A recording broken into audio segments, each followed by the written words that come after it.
there? How many are in there? Get on the radio. Let 544 shots fired. I'm in the building.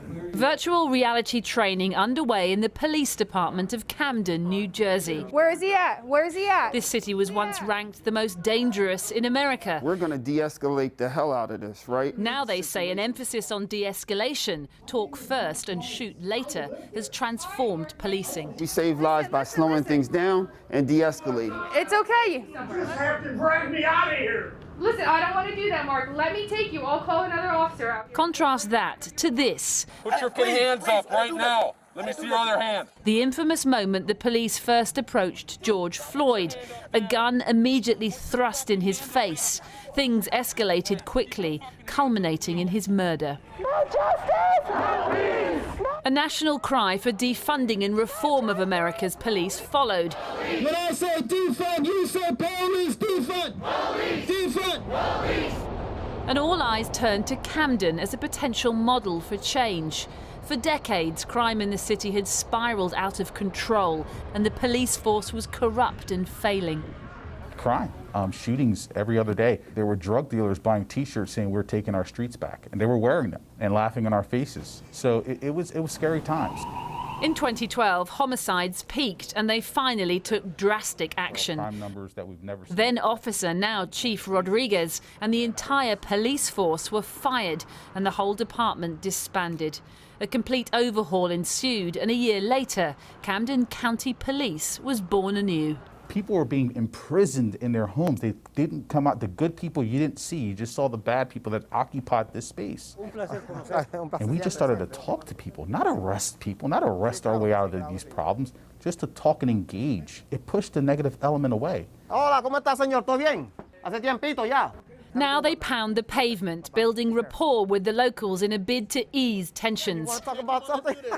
Let's do this. What's changed? You can walk down the street with a $20 bill sticking out of your pocket and nobody will mess with you. And what would have happened before? Before you've been mugged 3 times.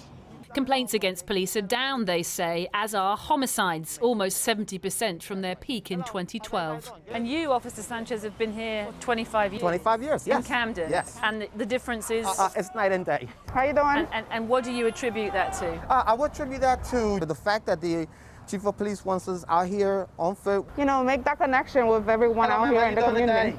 How are you? I'm doing well, doing well. How you doing, sir? We watch as Officers Sanchez and Sime use their training to move people on. No, there's no problem. You can't be in private property drinking. I am a citizen anyway. So I would just kindly ask if we can just move on. There were still 22 homicides in Camden last year, and the city still ranks per capita as among the most dangerous in America. Some say the fall in violent crime is also due to economic factors. Less social housing, for one, which has pushed poorer communities further out. So while residents welcome the police overhaul, some are skeptical. We have good cops here, just like we have bad cops, right? But that's not the main focus. If you want to put focus on something, we need help. And right now, we're asking for it. This is poverty.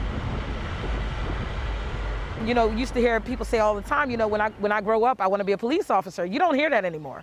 You know, we need to start having the police officers go back to the schools, just letting them know how cool it is to represent your city and to protect and serve.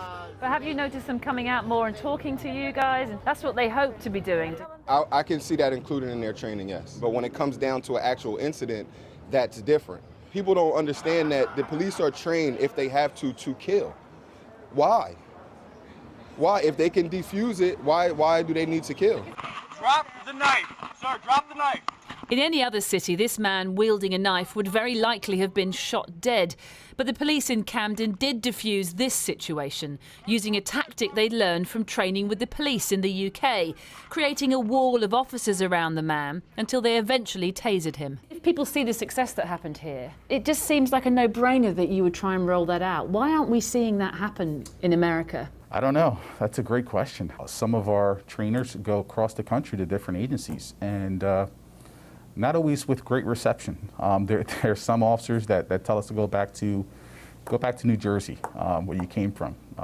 because we do things differently here. On front is going to be 526. And therein lies the problem. Across America, especially in Republican states, there's huge resistance to change, even as the number of fatal police shootings of black people continues to rise. The police are seen as untouchable heroes, and calls for defunding and reform are dismissed as a radical left-wing agenda. You just had a potential negative encounter with the police and positive. That's a win for us. A police reform bill is working its way through Congress, but even if it gets through the Senate, it won't bring about the kind of root and branch change that's needed. You can give your officers tasers, you can give them body cams, you can create some of the best policies and training. But if you don't change the culture of your agency, nothing changes.